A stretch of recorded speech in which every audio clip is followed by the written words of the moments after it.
The film opens with a dream sequence of a young Nat Turner being taken into the woods to meet with a tribe. The tribe leader notes that children that were marked at birth were meant to be chosen for something important. Nat has 3 vertical marks going down his chest. The marks were for courage, wisdom, and vision. Fast forward to Southampton County, Virginia, 1809, where Nat lives as a slave with his mother, Nancy, father Isaac, and grandmother Bridget. They are owned by the Turner family.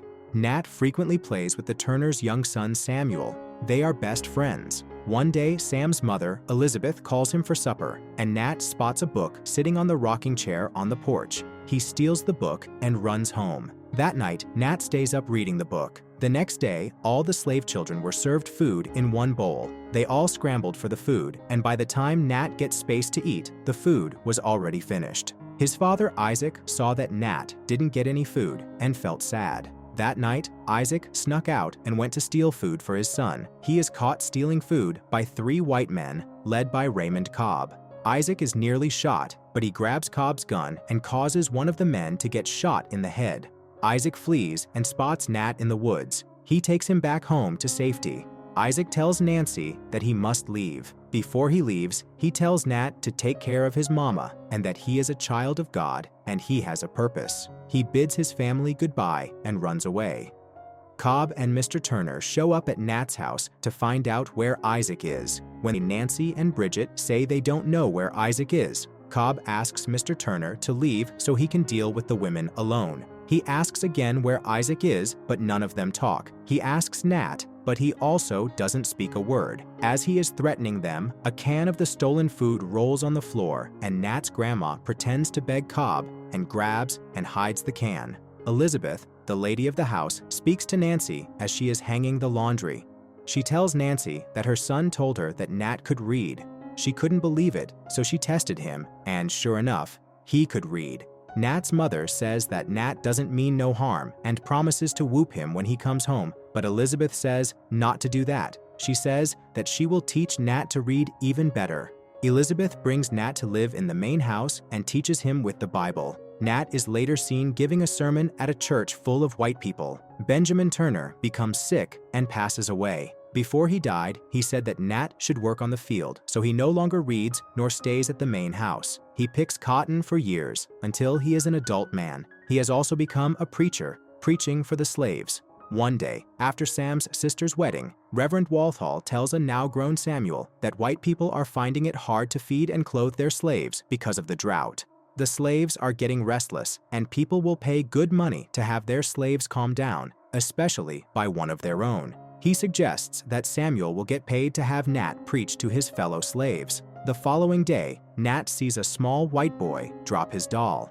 He picks it up and tells the mother that the boy dropped his doll. The mom thanks him.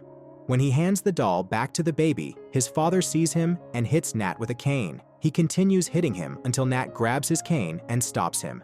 This upsets the white man, and he demands to see Nat's owner. When Samuel comes, the white man says that he will report the matter to the sheriff because Nat assaulted him and his wife. Samuel tells him he has up to 3 to lower his cane.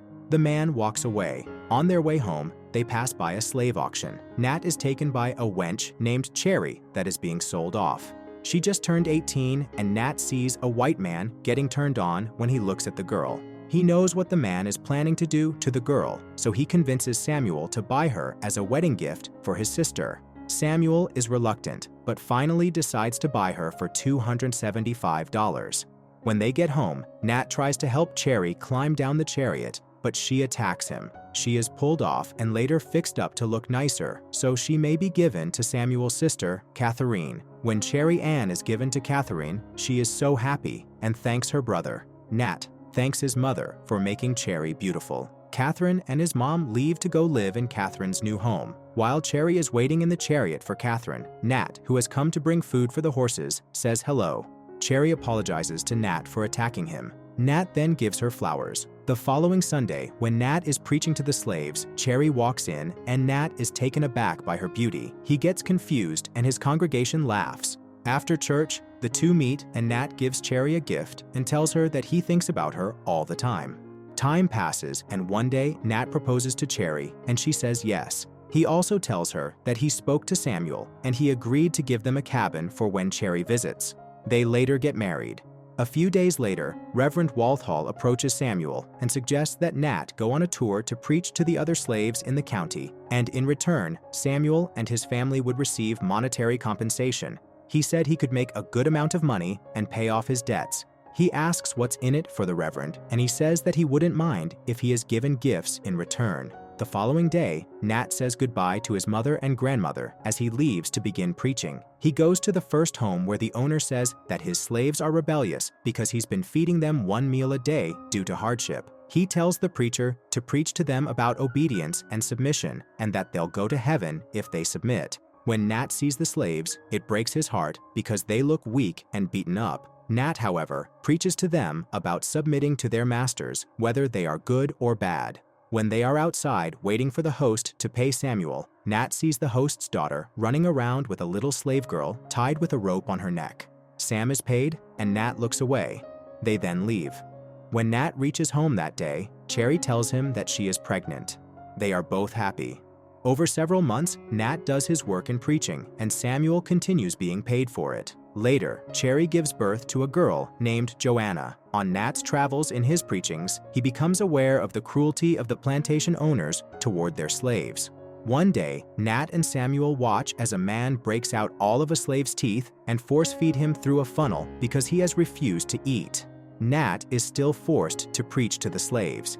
As he sees how badly they are treated, he sheds tears as he preaches, urging them to be strong. One day, Cobb and his men find Cherry in the woods doing a chore. Cobb accuses Cherry of talking back to him even when she didn't. They violently sexually assault her, and Nat goes home to find her battered face as she lies in bed. When Nat sees her, he sheds tears and has a vision of a cob of maize bleeding. The following morning, Nat is summoned by Samuel. He tells him that he will be hosting a large number of important guests, so he should get other slaves to help serve them.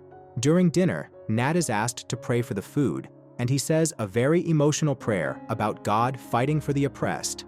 After dinner, one of the guests requests Samuel to allow him to sleep with a married slave called Esther. Esther's husband says he will not let his wife do that. Nat goes to beg Samuel not to do that, but Samuel grabs him and tells Nat that there will be consequences if Esther does not come. The male slaves wait outside as Esther is assaulted by the guest. She later exits the house in tears as her husband goes to console her and ask Nat where God is now. Nat's preaching becomes more impassioned, but he no longer holds any respect for his owners. One day, a white man comes and asks if Nat can baptize him. Samuel is not home, so Nat asks Samuel's mother for permission. She says yes, so Samuel goes ahead and baptizes the man. When Samuel and the Reverend come back, they are furious because a black slave cannot baptize a white man, especially since he did it on Samuel's property. When Nat talks back to Samuel and Walthall, Samuel whacks Nat in the mouth with the butt of his rifle. Nat is then brought into the middle of the property for a whipping. Other slaves watch in pain as Nat is whipped, and tears slowly fall on Nat's face as he receives the whipping. He is left to sleep outside, and other slaves light candles and put them outside to show that they are with Nat. Samuel comes the following morning and asks him if he learned his lesson, to which Nat says he has. Samuel then tells him that he is not allowed to preach until further notice, and he's not allowed to hang with any groups. Nat's wounds are later treated by Bridget, who discusses her experiences of seeing acts such as this. Later, Bridget dies in her rocking chair. Nat buries her in the yard and decides it's time to do something. He asks Paul to round up a few loyal men for a meeting. Nat gathers a number of slaves in the community and rounds them up at night. A small boy joins them, and Paul chases him away, but Nat tells him to stay. Nat talks to the 6 men and tells them that it's time they do something about the oppression that they are facing. He tells them to stay vigilant, that they will strike at the right time. A few days later, Nat is approached by Isaiah. He tells him that he heard there was a meeting. He warned Nat that going against the white people will only get the slaves killed. Nat later that night goes to see his recovering wife and tells her that the Lord has called him to do something. His wife told him she knew this day would come and that if the Lord has called him to fight, he should fight with everything he's got. Nat goes into Samuel's home while he's sleeping. Samuel hears a noise, and when he sees Nat, he strikes him in the chest with a hatchet. Samuel crawls out of his room before succumbing to the wound. After killing Samuel, Nat throws up and goes to see his mom. He tells her the battle has begun. His mom tells him that she is proud of him. Nat then gives a speech to the slaves and tells them that they are free. More volunteer to join the war. The slaves go around to numerous houses to kill white men. One slave decapitates a man in front of his own house. Another one finds a white man sleeping with an underage black girl. Later, they realize that the young boy they allowed to join them has escaped and gone and told on them. A group of white men find the slaves in the woods and start shooting at them after the young slave boy informs the men of Nat's actions. Nat tells them to fall back because it's a gunfight now. The following morning, more slaves joined the war. Nat and his group are later confronted by Cobb and an angry mob of men. Cobb tells them to surrender, but they refuse. They charge into battle and brutally attack one another. Cobb shoots Nat through the shoulder and tries to kill him. Nat grabs his knife and sticks it through Cobb's throat. The surviving slaves retreat as soldiers arrive. Nat and 2 other men are cornered in a barn. The soldiers blast through the barn with a cannon. Only Nat survives as everyone else dies. He escapes. The white men retaliate against the black community by killing many people, regardless of whether or not they are slaves or freed. Some are even burned. Nat finds Cherry doing a chore, but he speaks to her while staying hidden. She says she, Joanna, and Nancy are all safe, but the killing won't stop until Nat is found. Nat turns himself in before an angry group of people. They begin to beat and kick him down, but the sheriff orders them to stop and wait for Nat to be hanged. Nat is brought to the gallows in front of a large crowd, made up of both black and white people. The white people jeer and shout insults at Nat, while some manage to strike him. The black people are silent as they watch Nat being taken to his death. When asked if he has any last words, he simply says, "I'm ready." Nat is hung until dead, and the last thing he sees is Cherry in the form of an angel. We then see the boy that alerted the men earlier during the uprising, watching with tears in his eyes. The final shot jumps forward to his adulthood as he fights alongside other black soldiers in the war. The closing text reads that the rebellion lasted nearly 48 hours and over 60 white individuals were killed, leading to an even larger number of deaths of black individuals. Nat Turner's body was dismembered, flayed, and his remains were made into relics, all for the sake of preventing a legacy. Thank you so much for watching this real-life story recap. Please like the video and subscribe for more videos. Goodbye.